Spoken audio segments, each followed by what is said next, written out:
70 months is becoming more common, 72 months, and even 84 months. And the worst that I heard was the 96-month car loan. Hello everybody, and welcome back to my channel. And if this is your first time here, hello, welcome. This is Essential Patience and I Am Patience. And in today's video, I'll be talking about how to pay off your car in less than a year. So I bought a car ending of January 2023, and I have been able to make strides to pay it off in less than a year. But it took a lot of sacrificing, planning, and consistency to ensure that it happened. So here I'm going to give you some of my tips on how I paid off my car in less than a year. If that's a goal that you have, you would accomplish it. So let's get straight into it. But before we do, remember to like this video, subscribe to my channel if you haven't already, and ring the notification bell so you do not miss out on any of my future videos. So let's get straight into it. How can you pay off your car in less than a year? One of the first things you want to do is ensure that you budget for your car. Don't show up to a car dealership without a budget.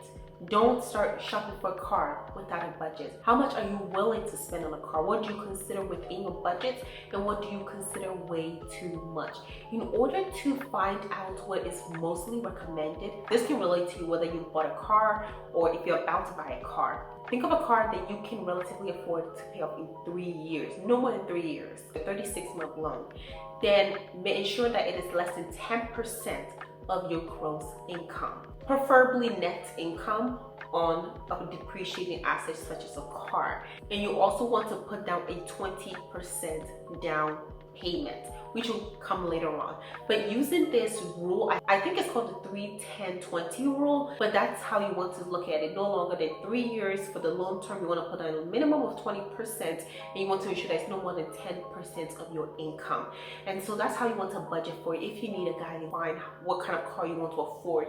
Don't be like people who are spending over 20, 30, 40% of their income, even take home pay or gross, on a car. Today, the average car note per month for a used car is over $550, and for a new car it's over $700. That's a lot of money to go towards a car, especially when you consider that most people are not making $7,000 or even $5,000 per month. It means that we're overspending on cars, which are depreciating assets, and rather than adjusting our budgets, we are spending way out of our income. Not to mention that the average car loan term now is well over the 60 months that traditionally is done. 70 months is becoming more common, 72 months, and even 84 months. And the worst that I heard was the 96-month car loan. Imagine taking 96 months to pay off a car. That's just a lot of time to be paying off a depreciating asset. So budget for a car that's within your means. And once you do that, you move on to the next thing, which is to save down a hefty down payment. I've saved up more than 20% for down payments because I wanted to ensure that my car payments were manageable, fit in that rule. Start saving if you haven't already done so. Don't go on a zero down car loan. Don't let the dealership trick you into putting down less than you have, because that money is going to go elsewhere. Put down a minimum of 20%. This is also recommended when you're buying a house. It just shows a good faith that you have actually planned for this, and you don't impulsively get 20% for a car. That's something that you plan. That's something that you have to manage. Take your time to plan it out and don't make any impulse purchases. But definitely don't buy a car with 0% down. When you're able to put down 20%, this means that the overall balance of your car loan will most likely be less than the worth of your car, because remember, your car's worth, the MSRP, is not just what you pay for it, but it's also the accessories that come with it, the warranties, the gap insurance, and all those things that adds up quickly. So if you don't put down 20%, not only are you walking out with a car with a hefty monthly payment, but more likely than not, you can be driving a $25,000 car that the loan is about $35,000 because you didn't put down any money or enough money. So always try to save up for at least a minimum of 20% for your car down payment. The next thing you want to do is stick to your budget when you go to a dealership. When I went, they were doing everything to convince me to buy more car than I needed. They asked how much I could afford monthly, and I kept telling them, I don't care about the monthly. I can pay what I'm comfortable with paying. By the end of the day, it's about the walking out of here price. When they ask you what you're comfortable with, remember that it's only what you're comfortable with, but not how long you're comfortable with paying that. So yeah, you may be comfortable with paying $400 or $500 a month, but are you comfortable paying that over a 7-year period?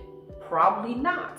So that's something that you need to consider. Do not be pigeonholed into that of how much you're comfortably paying, and then they'll try to get you to lease a car. They'll try to get you to do everything but stick to your budget. And I did go over budget, by the way. This was my first car that I've ever had and ever bought. So it was just a double-edged sword, and I just learned a lot. But next time if I go buy a car, I would be more firm and more knowledgeable. But let me tell you, I'm glad I did stick to at least that principle of making sure that I don't care about the monthly payments.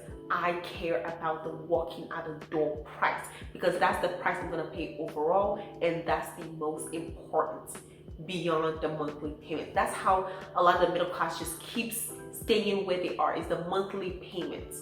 I want the walk out of the door price. The next thing I want to do is go back to that rule and get a loan that is less than 4 years. I said 3 years, I got a 3-year loan, but at least make sure it's under 4 years. And here's why. If you get a loan that is under 4 years, you're less likely to be underwater on the car, especially if you put down a 20% down payment. Same with what I did for 3 years. I was never underwater at any point in my car. My loan was always less than the worth of my car. And here's why it's even more important. Or should I say, I almost got scammed, but that's a whole other video for it, because first it was not, but it was after this, because I called and I asked them to take up the gap insurance because I did not want gap insurance. Gap insurance is only relevant if you're going to be underwater on the car at any point.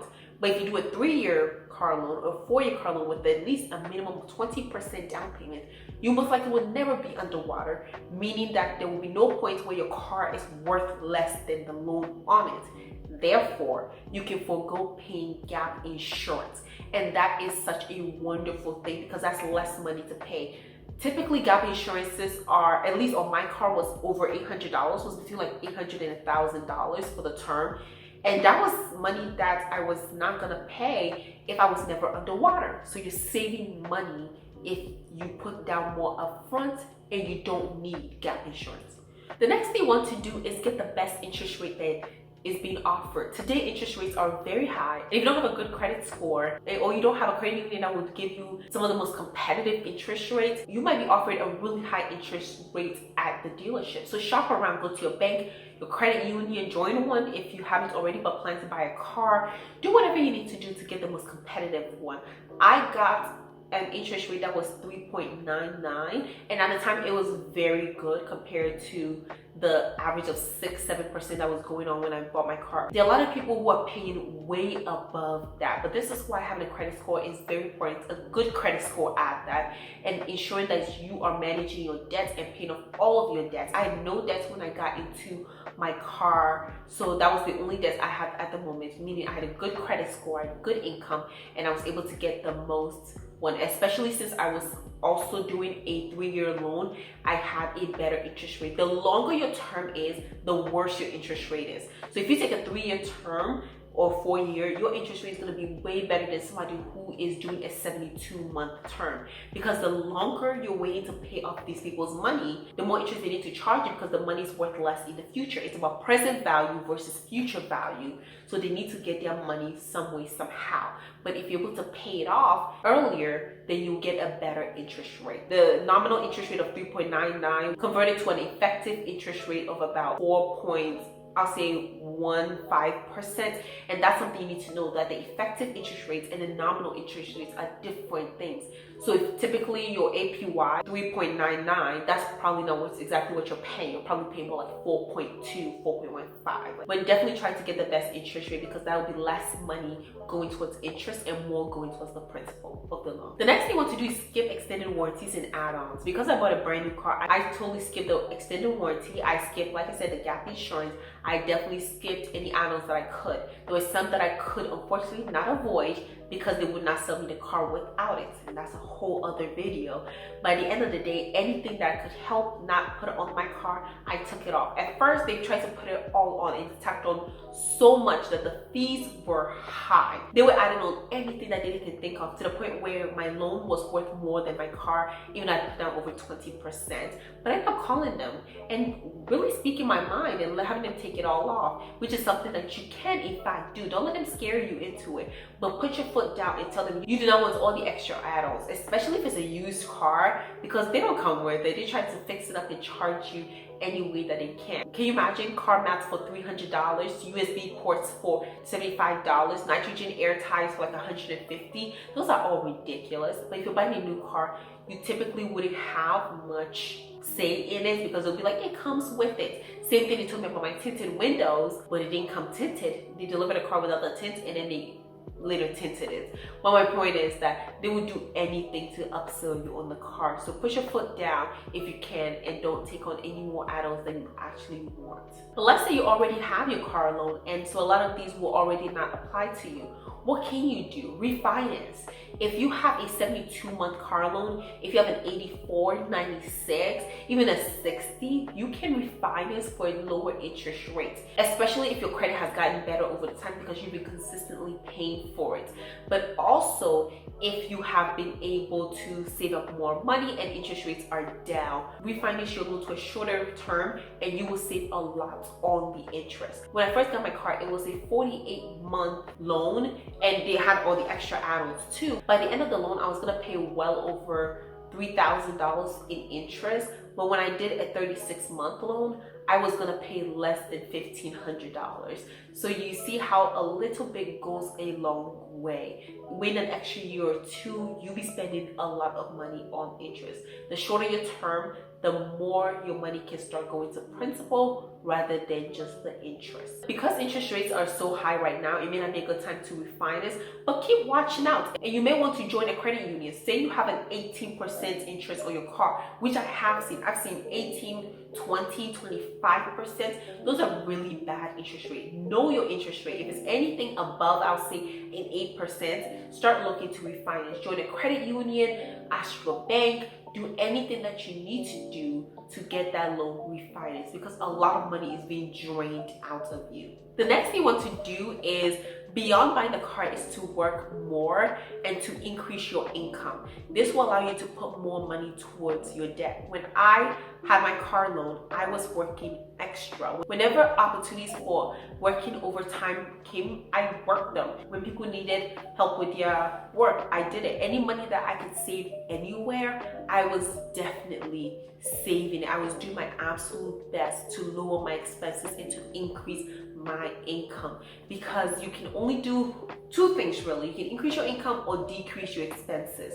And if you increase your income, you're able to have more disposable income to put towards your debt. This does not just apply to car, but any type of debt that you have. And that's exactly what I did. I did a combination of both, but I worked so hard to make sure that I have enough money to start putting on that debt and clearing it. And it's not fun, but you may need to get a second job. Maybe you need to get a third job, a side hustle. Do whatever you must to increase your income, to really pay heavily on it. Don't just pay the minimum monthly payments.